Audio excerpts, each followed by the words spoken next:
talking about, I thought maybe I would focus on our climate change work, since it seems very relevant given the summer that we've just had with extreme heat, as well as Hurricane Ida, which, how did Hurricane Ida impact Irvington? Oh, we're a television here from all over the You're Rivertowns. all over, so you're all over the Rivertowns, Yeah. so not just Irvington, but I know certain communities got hit really bad. Yonkers got hit with like 7 to 9 feet of water in some places, so, and I know Mamaroneck got hit, and anywhere there's a river, right, there was some serious flooding, so I thought maybe we could focus our conversation today on climate change and the risk that it presents. So just a little bit of background on Growndwork Hudson Valley. We're a nonprofit environmental justice organization. We were founded about 20 years ago through a partnership with the National Park Service and the Environmental Protection Agency that wanted to kind of move the mission of the Environmental Protection Agency and the National Park Service into cities, but very quickly realized that they needed to establish a nonprofit presence to essentially move the work forward and make sure that the community members were actively involved in the work. So not necessarily just coming in and building a park and leaving, but making sure that community and residents were actively engaged in that process. So to do that, we focus on 3 primary areas. We do a lot around sustainability education. I don't know if you guys have heard about the Science Barge. Saw Barbara, her husband there recently. And that is a environmental education center that is fully off the grid, powered by wind and solar. And we teach all about climate change, all about the Hudson River estuary, and really work to try and empower young people in the general public to understand some of the environmental challenges we face in Yonkers, but also how they can make a difference and what they can do individually to kind of combat these environmental challenges. We also focus on youth leadership. We have a youth employment program, so all the work that we do engages young people and residents from public high schools in Yonkers, and they help us out with a number of environmental restoration projects. Third area we focus on is around climate resilience. So we were the organization that worked with this city and built the coalition to daylight the Sawmill River, which has now had 3 phases, and essentially the Sawmill River was so polluted back in the day that the Army Corps of Engineers buried it underground. So for the 2 miles that it ran through Yonkers, it became buried underground. And so we led that work to daylight it. And now there's 3 amazing urban river parks in downtown Yonkers. We also work on a project called the Yonkers Greenway, which is taking an old abandoned railroad. For those of you familiar with the South County Trail and North County Trail, this is the remnant of that old railroad. It ran for 2 miles in Yonkers. And the South County Trail and North County Trail was created along the old route of that, but there was a little 2-mile spur that ran from New York City to Yonkers that everybody forgot about. So we're working with the city now to create the 2-mile walking and biking path that will reconnect New York City to Yonkers once again. And we also run the Sawmill River Coalition, which is a coalition of municipalities where the Sawmill River runs through, to try and get people to think beyond their little stretch of the Sawmill River, right? Because what we really need to think about is how to restore this river across municipal divides. So we run the coalition to help work with the 11 municipalities that Sawmill River runs through to essentially restore the river and ultimately get to a management plan, which is what we really need to think about flooding along the Sawmill River.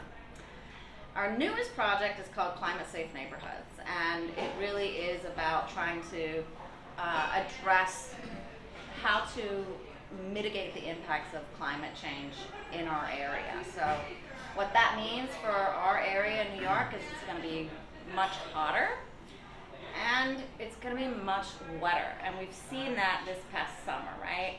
Hottest summer on record and most severe rainpour that we've seen on record, 2021 this past summer.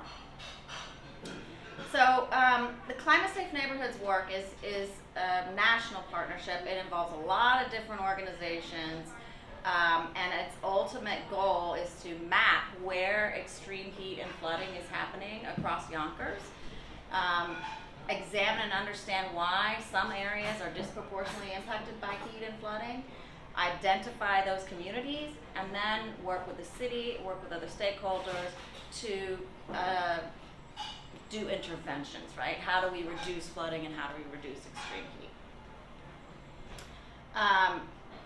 This past year has been a stressor on everybody, but what we've seen is all these crises come together and things we might not necessarily associate with each other, like how is climate change associated with a health crisis or racial discrimination or environmental injustice.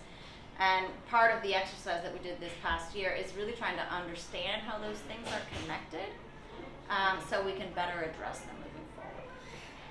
So this is a map of Yonkers, and essentially what we did was we partnered up with the National Oceanic and Atmospheric Administration and NASA, and used their satellite data to map extreme heat risks across the city. We used the existing NOAA Heat Vulnerability Index, which basically looked at these various factors, one of them being the actual temperature of around these neighborhoods, one of them being impervious surface, so think like asphalt, buildings. These are things that that absorb heat and contribute to a phenomenon called urban heat island effect. We also looked at tree canopy, because tree canopy is great for providing shade and reducing some of these extreme temperatures. And then we looked at something called adaptive capacity measure, which is essentially the percent of households in poverty in the city of Yonkers. We did that because if you are a person in poverty, you are not going to be as able to respond to extreme heat or flooding, right? We saw that with Ida, all these people in basement apartments that lost their lives. So percent household in poverty is kind of a proxy for the inability to be more resilient, right? You can't necessarily travel to the Hamptons to get out of the heat wave in downtown Yonkers. So this is essentially the heat map of Yonkers. And it looks like from kind of an initial glance at this, that heat is kind of evenly distributed across the city of Yonkers. But when you look closer and you kind of look at where these urban heat islands are, which are the big red dots there, what we find is on the northeast side of Yonkers, that big line, that's actually a road. There aren't that many people living there. That's a major highway.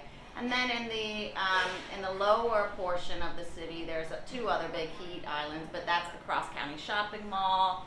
That's also the Yonkers Raceway. So again, not a lot of people living there. So when you start to look at where people are living, you start to get a very different picture.